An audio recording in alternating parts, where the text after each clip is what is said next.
Before we start this podcast, I want to definitely remind you of a sponsor for Fresh is the Word, 20 by 20 Apparel. Founded in 2015, 20 by 20 Apparel brings original tributes to pro wrestling's classic arenas, moments, and events. They look to spotlight the bloopers, bleeps, and body slams along with the biggest, smallest, strangest, and strongest. In the world of wrestling where there's hundreds of shirts, promotions, flyers, social media accounts, and ads, don't get lost in the sea of parody shirts and display fonts. They can provide professional graphic design services at a reasonable price. 20 by 20 also hand screen prints all the tees in-house. So if you'd like to discuss a possible run of tees, posters, koozies, foam fingers, or even Zubaz, then drop them a line at 20by20apparel.com. That's the number 20x, the number 20apparel.com. And also check out their enamel pin line. It's super cool. Fresh is the word.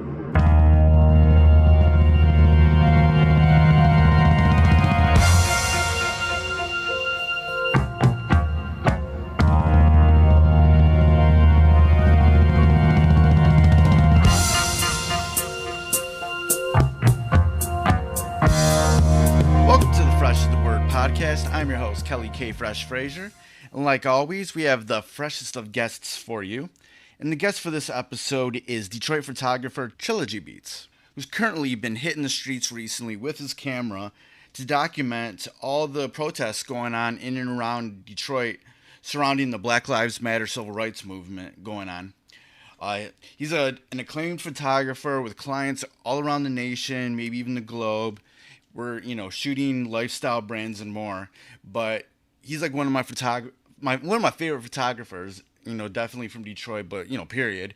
I love his work, and he's been doing amazing work on the ground, on the streets here in Detroit, documenting what's really going on in Detroit and in even the surrounding cities with these protests.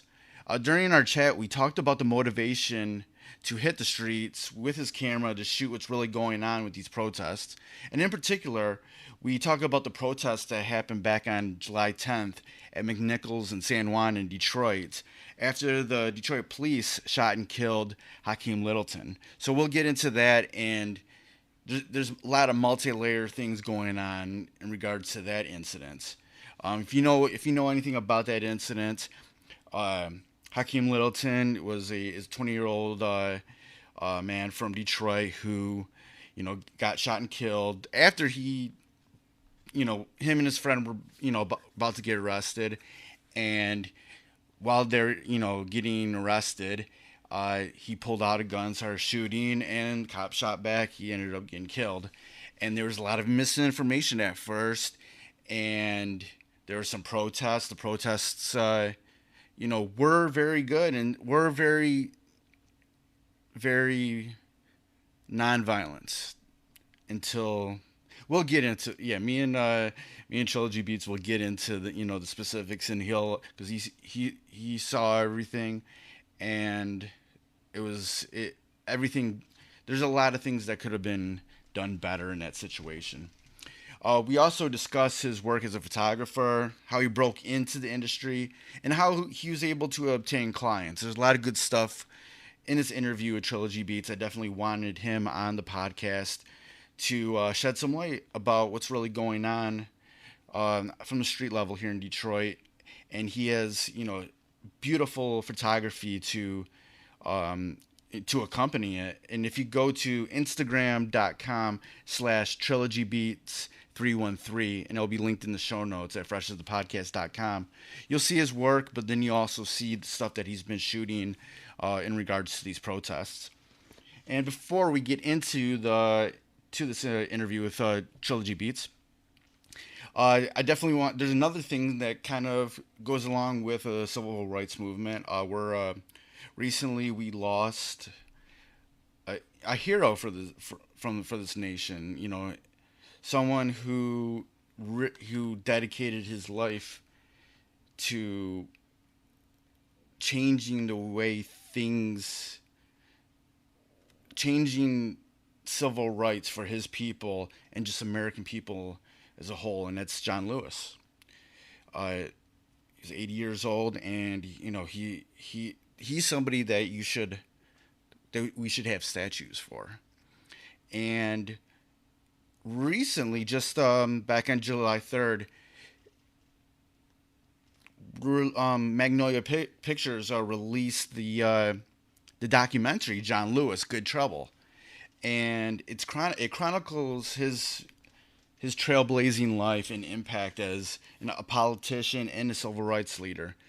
There's it's This film is so good because you get to see every side of him, and you get to see how he influenced politics, influenced voter rights, gun control, healthcare reform, immigration. It's like this guy, he had multiple lifetimes worth of he lived so much, and you get to see his struggles, and you got to see his accomplishments. He got himself in good trouble, like meaning he fought, he got beat up, he was a part of violence for the good greater cause of everything, uh, and one of his landmark achievements was the Voter Rights Act that got that Reagan was able to sign off on to extend it, and George Bush. But then back in 2013, the the Supreme Court gutted it basically, and it pretty much took any power away that act. The reason why that act was so landmark basically got gutted, and it's been like that ever since. And hopefully, after this, hopefully if we can get that guy out of office, hopefully a true tribute to the life of John Lewis would be if those main clauses, that voter voter rights act, gets put back into place. That would be the greatest tribute because he's synonymous with that act. And when you're watching this documentary, you get to see why he was so beloved. This was directed by Don Porter, who also did Gideon's Army, and using archival footage and present day interviews with him before he passed, you were able to see why this guy was so monumental, so important to this country. And the thing is, as much as he's done in his life, the way he puts it makes it seem a bit attainable for other people who are fighting for these same civil rights. And when you watch this film, I know it was for me and probably for other people, it isn't about a larger than life figure, because he he makes himself as one of the people. When you watch this film and knowing that he is passed, you're like, okay, how can I continue this fight? Because if he was still alive, he would be on the streets right now in the protests. He would be doing everything that he already did in his life right now. We all know that. So when you watch this film, it makes you want to go, okay, what can I contribute to the fight that he led for so many years?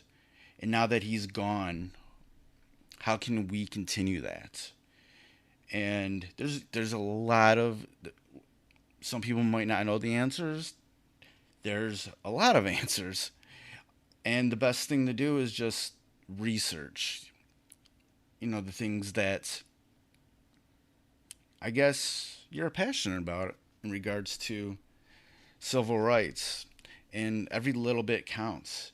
And there's a ton of quotes in this film, but one of the things that John Lewis said that really hit me was, when you lose all sense of fear, you're free. And that's how he was able to get into good trouble. He lost his sense of fear. So he was able to do this important work that we are all thankful for. So please, you can go to johnlewisgoodtrouble.com and check out. They have a listing of where you can watch it, and I think it's mandatory, especially for today when we're going through another chapter of a multi generational civil rights movement. We're in a current civil rights movement where we're feeling change happen, and John Lewis is definitely an inspiration. And and once again, when you lose all sense of fear, you're free. John Lewis. All right, after a word from our sponsor, we'll get into my interview with Trilogy Beats. All right, welcome back to the Fresh is the Word podcast. And like always, we have the freshest of guests for you. And joining me now is my homeboy, Trilogy Beats. He's been he's been documenting as a photographer the recent protests that have been going on.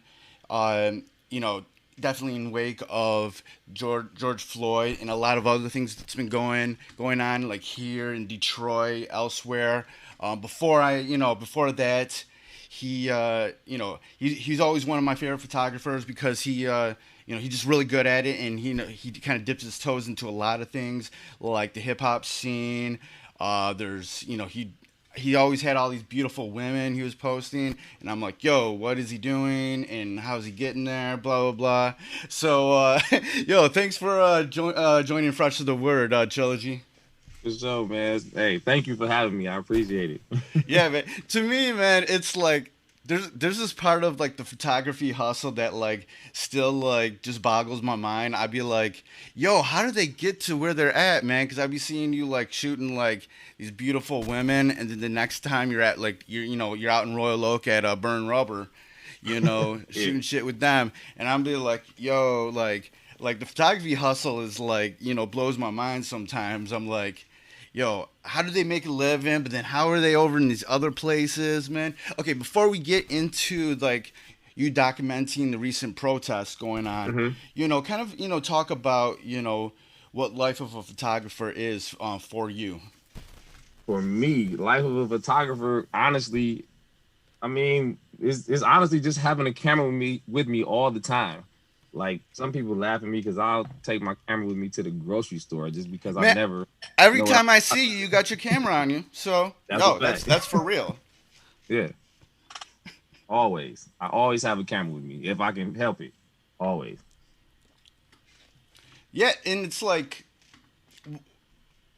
when I look at your work, it's just like there is something that like any of us, just regular folks who, whether we're just taking pictures on our cameras or whatever, can never get. What's Mm. sort of like that, what's that thing that you see that other people don't? You know what? I don't know. I don't know. It's really just like I said, having a camera with me at all times. I'm just always kind of looking for things that I find interesting. And I think a lot of times, when people see someone with a camera, they're kind of intrigued. So they might be like, hey, like I want to know what's going on with you. And I mean, I photograph a lot of strangers. I've had a lot of like I guess kind of cool random opportunities come my way just because I simply just had a camera with me. I remember one night I was down at a garden bowl for something. And actually I wasn't even there, but I went to cut through. You know how they have that door in the back? And Yeah. Like somehow the door behind, that shows behind the pin setters was just cracked a little bit. And I was like, wow, that looks so cool. And the guy that was coming out, I asked him like, hey, you think I could go back there and just see, take a couple pictures? He's like, no, no. And I was like, oh, okay, cool. And he saw the camera. He's like, oh, we'll come back for a second. And I actually got to go behind the pin setters at Garden Ball. It's just like, so things like that happen just because I was ready and I had my camera with me. So I got to see something cool that maybe not everybody would have had the opportunity to see. And see, okay, that you just highlighted something that I would like never do. You just asking these like little, asking if you could do something that no one would even think about, or if they did think about it, they would be like, "Oh no, I'm too scared to ask." What's like, how much does that sort of thought process and not being scared to ask, goes into your work? Well, I think for me, early on, I kind of discovered that like it would be times like you would be out with a camera and you say, "Oh wow, that's such a cool thing I saw right there. Only if I could get that shot, or I could go over here."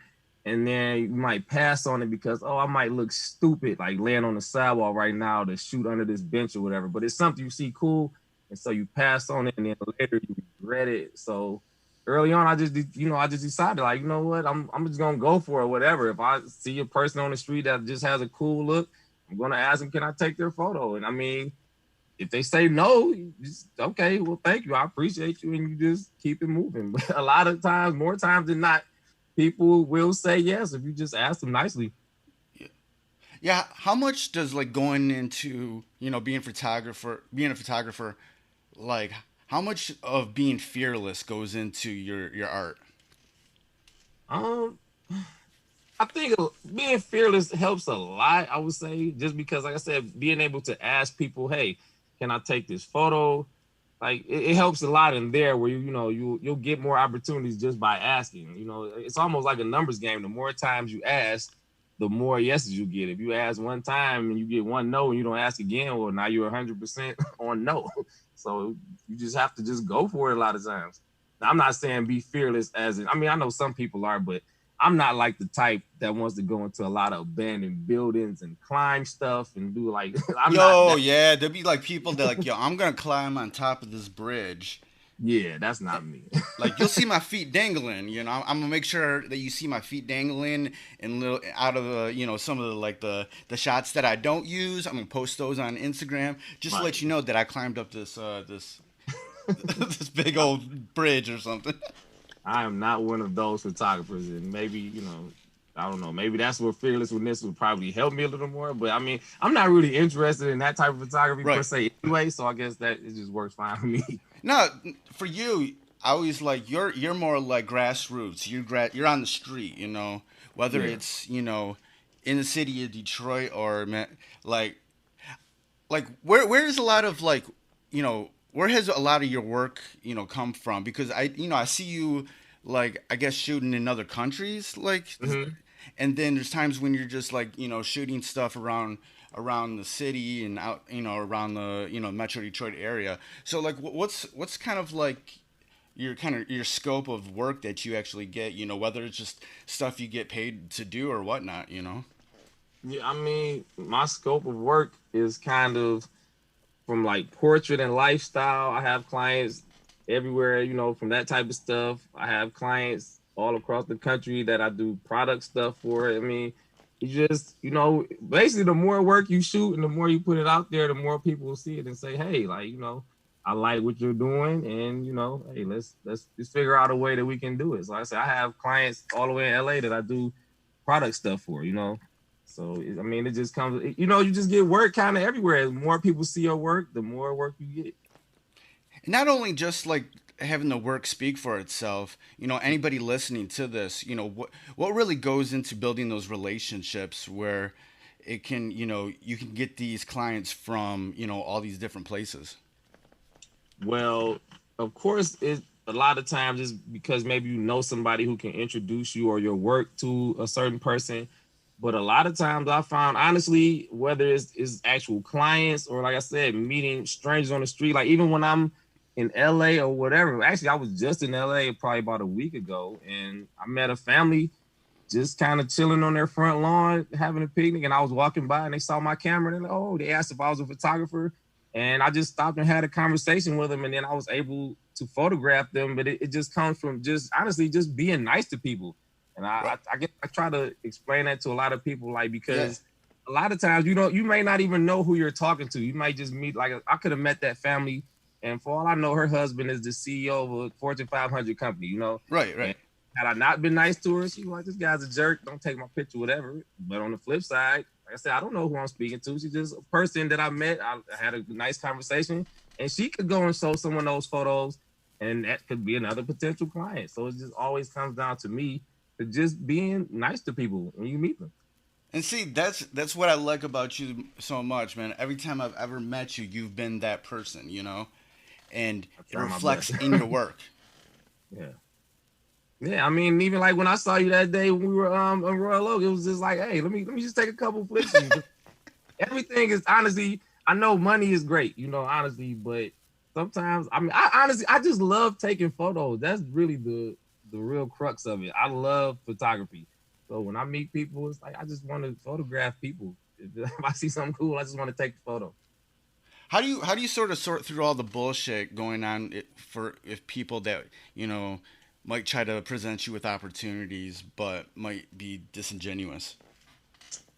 You can kind of tell a lot of times people are trying, I'm trying to think of a good example that's happened recently. Like you can just tell when people are on the BS, and they're like, oh, let me get you to shoot this or and it's like, okay, like feel like I had a great example recently that this happened, but it you can really just tell when people are just really trying to use you. But sometimes, like I was actually talking to a young photographer this past week in Dallas, and I was explaining to him a lot of times, especially when you're starting out, opportunities are probably more important than money. Like if you're Yeah. in your first year and somebody wants to fly you across the country to take some photos, it may be worth it to you to just go and do some great work for your portfolio. Right. Like I said, you can still tell when people have those motives where they're trying to use you or they're trying to like get you to do something crazy. Like, oh, I'll pay you $10 or something, to come out and shoot like a whole event. Like, hey, come on, man. Crazy. Like I've had people do that. Like I want you to drive all the way across the state to shoot an event for $50. And I'm like, what? What? No. Nah, That, B. but I mean, if it was a situation where it was like, hey, like Jay-Z is playing in Grand Rapids and all we have is $50, but we'll get you up here to photograph him. Okay, that may be an opportunity worth taking. That $50 is good. Gas money to get me there, and that's fine because I'll get to photograph a huge star that may, be beneficial to my portfolio. Yeah, and people might, if people see that, they'll be like, they're gonna already look at it because it's Jay Z, Right. and then boom. What was sort of like maybe what really sticks out in your mind is maybe like your first like big opportunities. My first big opportunities, I remember for sure. I don't know if you're familiar with Doug Coombe, the photographer. Oh man, that's a homie, man. He's a legend, Yeah, dog. Yo. Doug, listen, Doug Coombe gave me my first big jobs. The very first one was on the 4th of July. It was probably about 5 years ago. To shoot the concert of colors downtown Yeah. in what do you call it, girl? Over there by the new center area. Yeah. So I shot the concert of colors because he had to go out of town for something, and he trusted me. He had seen my work, and he trusted me to go Yeah. and represent him, and handle this show. And I went, and that was my very first paid photography job. Yeah. See, Doug, that's and then Doug. That's Doug in a nutshell, man. yeah, Like if he can't do something, man, he has in his mind a list of people that can do it. He can yeah. refer to, and he is more than happy to do it. 100%. He's another one of those people that like he's just a good, positive guy, and it Mm-hmm. and it shows through his work too, man. He's a legend. He is truly a legend. And then he actually gave me my second paid photography job as well. It was the DIY festival, whatever. I think that's what it's called. It up at Masonic Temple. Yeah. Another time where he couldn't do the job because he had some other work going on, and he trusted me. And yeah, those are how I got my first opportunities because Doug saw my work on Instagram and he believed in me.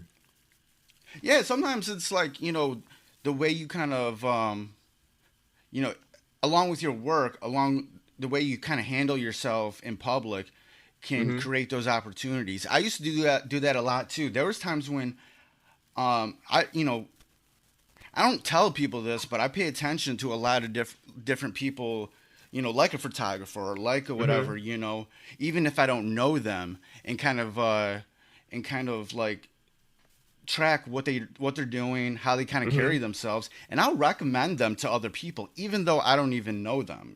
Right. Just because, and I've done that, and a few of them would come back and be like, "Yo, like, thank you for that, but you don't even know me," and I'm like, "But I like the way you handle yourself and you do good work."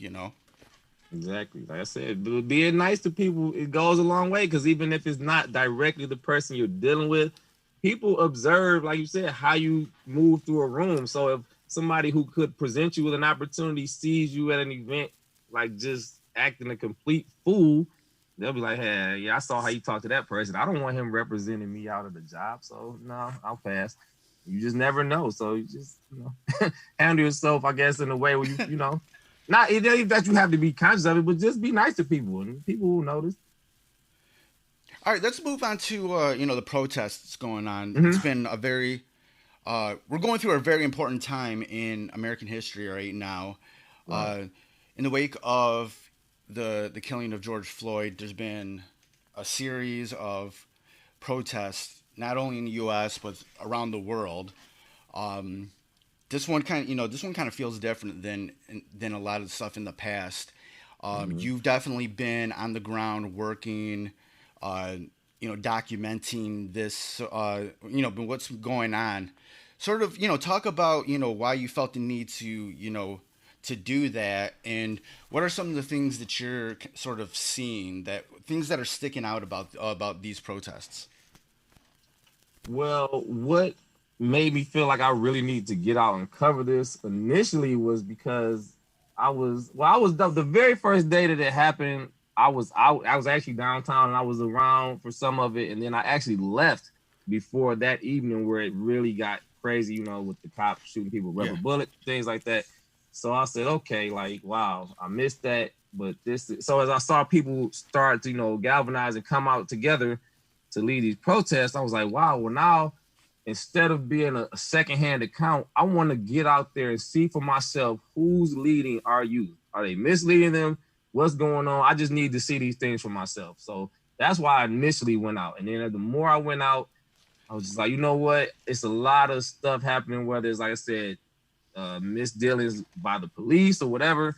I want to be out here to see these things personally so that it's never in a who told you this, or it's a hearsay type Right. of deal. I can always speak from a firsthand perspective and know what's going on. With what you just said is like, I, there's something that I want to talk more about, is that Mm-hmm. as a black man, you went out there to document these protests, but it sounds like you went out there with a non-biased opinion. Like, Right. you wanted to see what was actually going on, and if it's the protesters that are doing something wrong, you wanted to see it. If it's the cops that are doing something wrong, you wanted to see it. Like, Right. talk about you know documenting things like this, but going in with as much of a unbiased opinion about it as you can.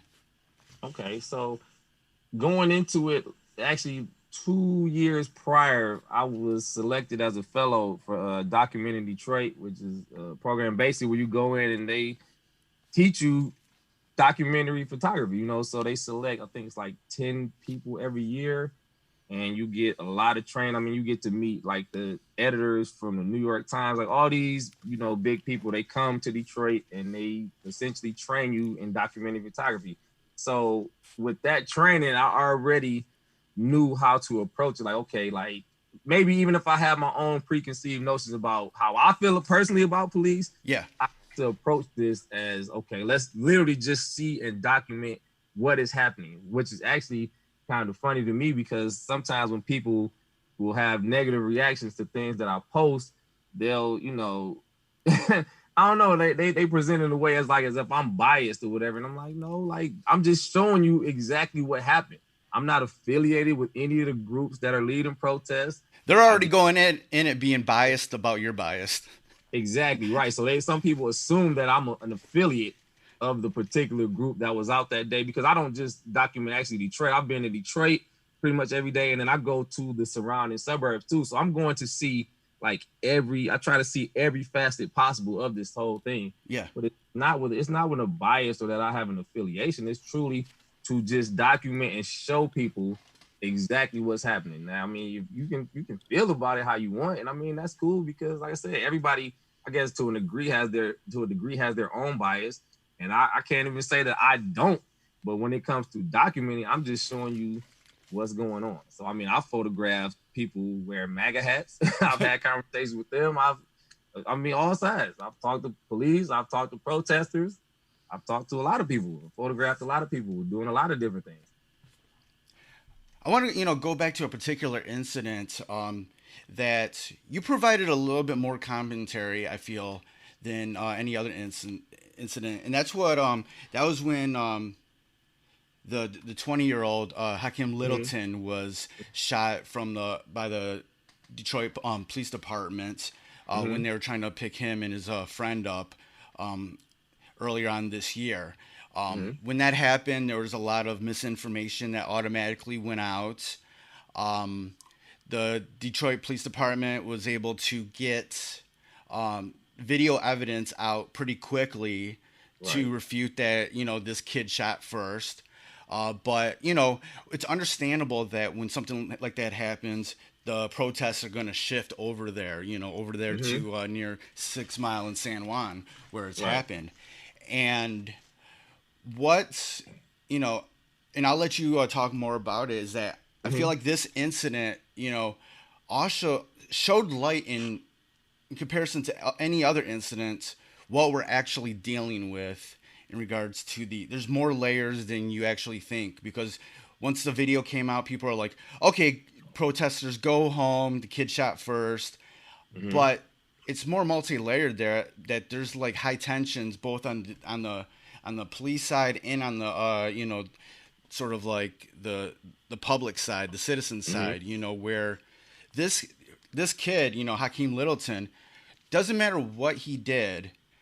When the cops came to arrest him and his friend, it was, in his mind, it was a life or death situation Right. because of what's been already going on. So sort of speak on what you saw during this time, because there's some definitely like poignant images that you shot in regards to that, about like the results of what happened that day. Mm-hmm. So I can tell you from that day, I actually had planned to not go out and cover any protests at all. I was like, you know what? I've been out pretty much every day, kind of tired, and Then you I'm hear this just kid get shot, and you're like, oh fuck. yeah. So what happened? Yeah. So this is the thing, and a lot of people ask me like, well, how do you know about all these protests? Like I said, people assume that I'm connected or affiliated, you know, directly with these groups, and that's honestly not the case. The way that I find out, well, most of the time, the way I find out is, I don't know if you have TweetDeck. I have TweetDeck. That's my Twitter client on my computer. I Yeah. have a tab in TweetDeck that's just a search that says Detroit protests. Okay. Everything that comes up at a tweet Detroit protest comes through there. I see something, and I might go. I'll plan for it on that week. Okay, there's a protest today, whatever. And then sometimes too, because I've gone to many protests, I've met the leaders of certain groups, so they either their Instagram or their social media or them directly will tell me, hey, we've got such and such going on. So that particular day, I wasn't gonna go out. This tweet comes up, DPD just killed a kid, or it was like officer involved shooting or something. But it's like it's different, it's basically citizens, and then there's kind of official, like kind of little things, but it hadn't hit the news yet. But there was like basically something like DPD officer involved shooting of a 19-year-old. And then very shortly after, there was an account from someone, I guess, who lived in the neighborhood, who said DPD just murdered a 19-year-old, that he was basically was like innocent, that went for his phone or something like that. And the DPD shot him 8 times. So as that, I see that, oh wow, I grab my gear, I'm shooting over there. I have to go see what's going on because I know what's coming. And then Yeah. after that, I see that the group Detroit will breathe was already planted because, and this is the thing too, people get misconstrued that group wasn't going to be out protesting, which they are. They've been out consecutively now, I think, for over 50 days straight. So Yeah, they were going that's been since the beginning of everything. Like, so yeah, they've been out every day. yeah, they've been out every single day. Now in the Detroit will breathe, they start from different points in the city, but they go out, protest, and march every single day. So this day, because that happened, they changed the start to 6 Mile and San Juan. Okay, I'm head over there. And when I got there, the tape and everything was still out. Protesters were there. They were there protesting. Like I said, there's been different narratives spun, but that's why I go to see it for myself. The protesters were there. They had a line. They were holding their line. They weren't throwing things. They were not attacking police. They were standing there chanting as they do every time they protest. There was a line of police officers directly across from them on San Juan, probably 6 to 10 feet away. Nobody's touching anybody. And I mean, this went on for a good while. I mean, it was raining, everything. Nothing happened until the police brought the riot squad for whatever reason. They sent in the riot squad, banging their shields with this. Like, I mean, when you have to hear the sound of this when they come. It's really like a crazy, Yeah, very much meant to intimidate whoever's out there. And as they got to the front of the line, they came up and then they ran into the crowd and essentially just started beating whoever was in reach. That's just what it is. I was there. I watched it happen. And then once people were getting beat up by police and all types of things, and I'm sure you've seen the photo of the young lady being choked by the police, stuff like that was happening. That's when the crowd reacted and pretty much threw everything but the kitchen sink back at the police in defense of themselves. So, I mean, that's pretty much what happened. Now, what's important to note at this time also, like I said, you have people from the neighborhood that are saying this young man was murdered by the police. I think at that time the police had essentially just said like it was a good shoot, but no, there was nobody knew of a video yet. The police just kind of went in there, fought everyone. Nobody knew of a video.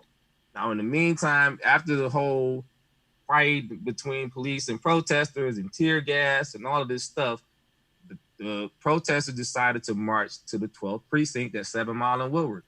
In between that time is when the police released the video. Nobody knew of a video, but people weren't out there necessarily even defending. They were just upset because, okay, here's another officer involved shooting. They didn't attack police under the guise of, oh, they're just crooked. They're just upset about, well, what happened?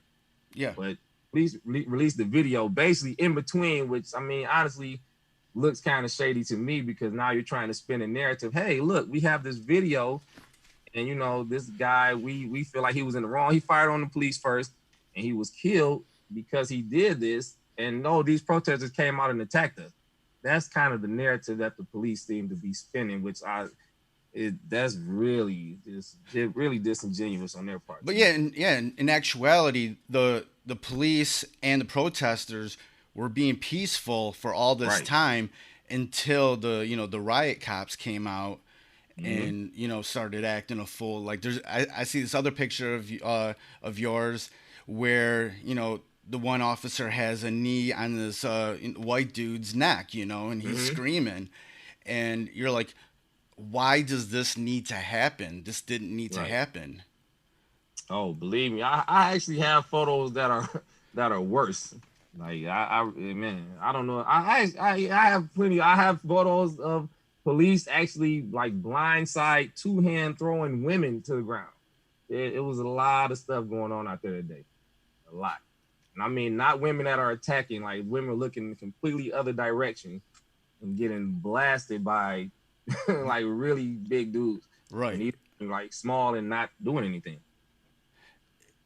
Is there sort of a new lesson to be learned from this instance particular that maybe the protesters didn't really understand to that point?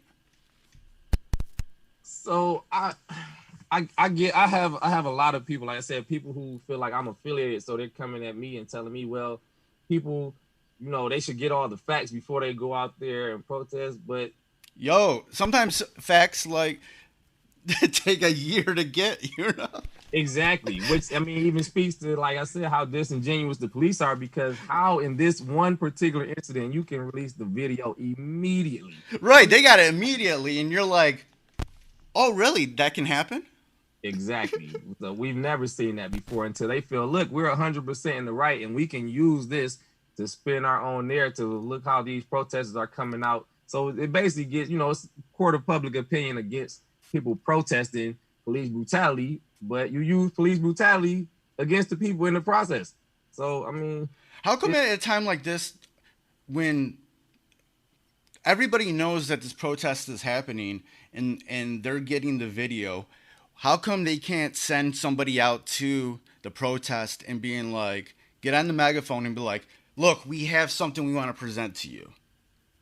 you would have thought that would have been the best way, especially like I said, because all you have are people out here. Yes, they're clearly upset, but nobody's crossing the line. Nobody's trying to attack police. Like I said, those officers were standing there in line. They were just looking back, observing, and making sure nobody crossed the line to go, I guess, into the crime scene or anything like that. Everybody was just standing, holding the line with a clear space in between them. So to me, I feel like it would have been very easy for the police to send out the chief or whoever high-ranking official to say, "Hey, listen, you guys, I know you're upset, but we have a video that clearly shows this young man firing on us. If that's their position, come out and make that known." But it just seems like they came out ready, as far as the riot officers, they came out ready to fight. And I mean, I think that was even more evident once people marched to the precinct. Yeah, I don't know. I may have. I'm just have to show you some of those photos. But I mean, they came out. They had tanks and all the weaponry, the crazy beanbag shotguns, and it looked like it's almost about to ready to be a war zone. But they could have easily started. They could have said that at the first scene, like, we have this video. But I feel like they wanted to use that to their advantage to spin this, negative view of the protesters. How do you feel like that? That kind of answers my next question. But how do you feel like this incident sort of compares to just all the protests as a whole going on throughout the nation? What can people learn in regards to that particular instance going forward? Well, it's kind of hard to say honestly, because I mean, granted, like, some people tell me that you're crazy for going out there. It's too crazy, whatever. And I mean, I understand that everybody does not want to physically be out, in front of a line of police officers when things are this tense. I understand that. So a lot of people rely on, national media or the news, our local news stations, which, I mean, they get the spin from the police. So if they getting the police telling them, hey, these people reacted like this when we had a video, that's what they report. And that's why, that message gets out to the public. And then, which is why when I post the photo, like you spoke of with the gentleman with the knee on his neck, I get people telling me, well, you shouldn't have been out there and this and that when they have no idea what's going on because they don't have a firsthand view of it. So I don't know if there's what can be learned, except, in the same vein that they tell people to get all the facts, maybe they should wait on facts too. Especially, I guess one of my biggest pet peeves about covering this thing is when people will, like, okay, perfect example. When I was in Taylor covering a protest one day,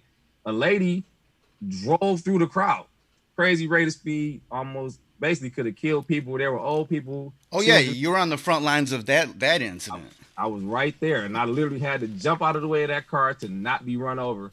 And people were attacking me and telling me, well, did you see the video? And I said, listen, I was right there. I don't need to see a video on the news. If you're not there, I don't care what you saw. I was there. You can't tell me what I saw. I was the video. Run over. Right. So yeah. With this sort of with documenting these protests, there's always an element of danger, like you just mentioned. Are you scared to be out there? What's sort of your personal thoughts about that? The danger of being out there, and like just thinking about, what if I get hurt? What if I die doing this? What are your thoughts about that? Well, I try to take as many precautions as I can. I definitely cover my face when I go out. Even the day when the fight between the riot police and the protesters broke out, I saw it coming, so I actually carry like a really like thick pair of safety glasses in case things start getting thrown or rubber bullets or may have you. I mean, that's not the ultimate protection, but it's something. So I try Yeah. to prepare as much as possible. And I mean, I just try to be aware of my surroundings at all times. I tell people when I'm out there, I literally have to be watching for a shot, but I also have to watch the police. I have to even watch the protesters because I don't know all of these people. For all I know, there could be a counter protester hidden in the crowd waiting to, sneak attack anybody. I just have to be aware as possible at all times. I'm always scanning. So I mean, that's the best I can do, but I still feel like it's important to document these things. It just really is. And like I said, not just in Detroit, but even in the suburbs. Like I've had a lot of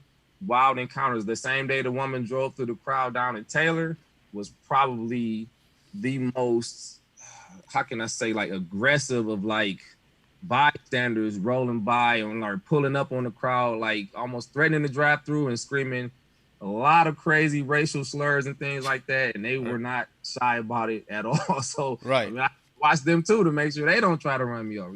It's a lot going on. From like from your side of things, from being somebody that's documenting these protests, like what are some? Because I see sometimes you've talked about you know people like sort of stealing your images or taking your images, uh, into their own narrative. Like, what sort of like your thoughts about protecting your work at the same time as documenting these protests?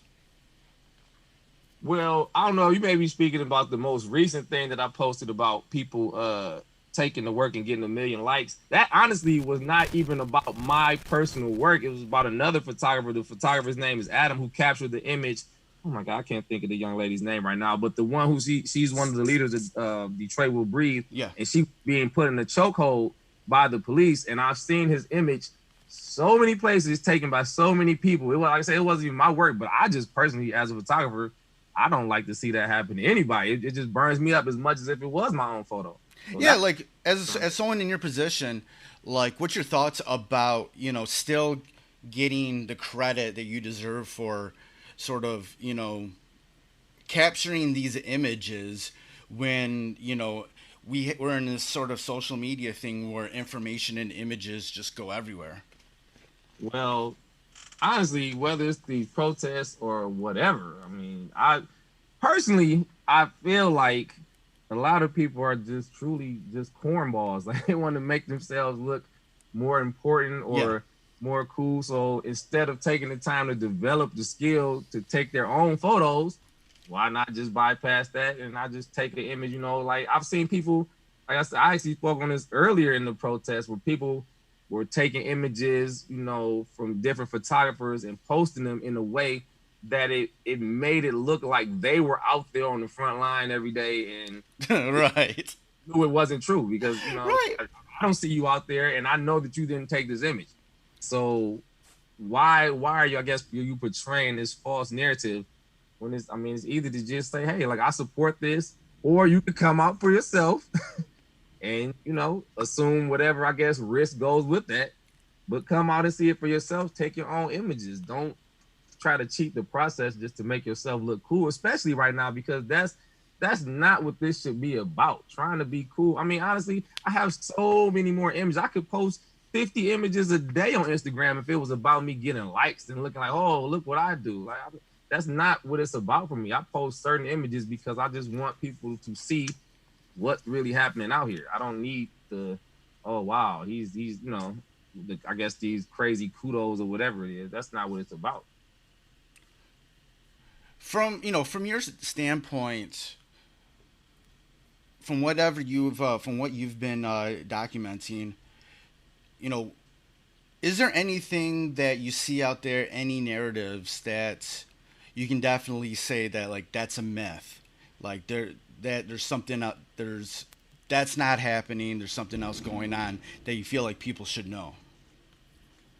Well, as far as something I would say that's a myth, I would definitely say that people really believe that police don't attack people until they're acted upon, and that is a complete myth. I can tell you that 100%. I mean, I'm sure some police officer that'll be very upset with me, but it's just a fact. That's what I've seen. I've seen it for myself, and not just on that one occasion at 6 Mile and San Juan. I've seen it. I've seen it. That's a complete myth. Sometimes I think police just come out like, hey, maybe I need some exercise, so let me Let's beat get on it cracking, man. Yeah, exactly. So Right. that's how they seem to behave sometimes. And I'm not saying like I've seen every single cop that I've seen or interacted with is just jumping on people, but I've seen it happen. How do you sort of deal with all the negative comments that you get, whether it's in person or online?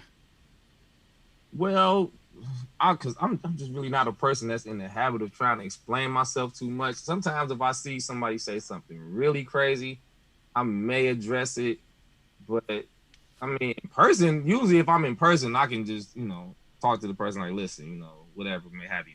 Like I said, I've encountered people wearing MAGA hats saying some of the craziest stuff in the world, and I'm just like, listen, you okay, whatever. Which they're a whole different basket of kind of crazy, because every encounter I had with a person wearing a MAGA hat is like, as soon as I make a direct statement to them, they just kind of come down to a very chill level how we're speaking to each other. For some reason, I don't know why. I guess my personal feeling on that would be is because if they don't have a lot of guns or like 100 people with them, they're a lot less rah-rah and ready to do something. But Right. man, that would be my myth though, as far as the police. That's the biggest myth about it all, that police don't attack people, for no reason. All right, going forward, what things you got going on down the line? What's your plans for the near future? In the near future, right now, honestly, just to keep covering as many protests as I can. Like I say, I feel like it's important to not just show downtown Detroit, but what's happening in a lot of our suburbs. Like I said, I can't even think of all of them: Royal Oak, Birmingham, Sterling Heights, Troy, Shelby Township, Taylor. I've been to so many. So that's just to continue that for right now until, I guess things seem to calm down. I don't know. I don't really know when that exactly will be. Yeah. But in the meantime, because I still have to do my other work too. I still have client work. So I have to do both. It's very tiring, but again, it's important to me to see what's going on and document out here. So that's the very near future for me. Still client work and documenting whatever protests are happening. Well, your work has been phenomenal. Like even before the protest started, I always loved your work, and just continue to do your thing. And I'm glad to have you on the podcast to be able to, talk about your work and what's been going on with the protests in Detroit. Before we get out of here, where can people go online to get more information and see some of your work? Well, Trilogy Beats is pretty much, my website is trilogybeats.com.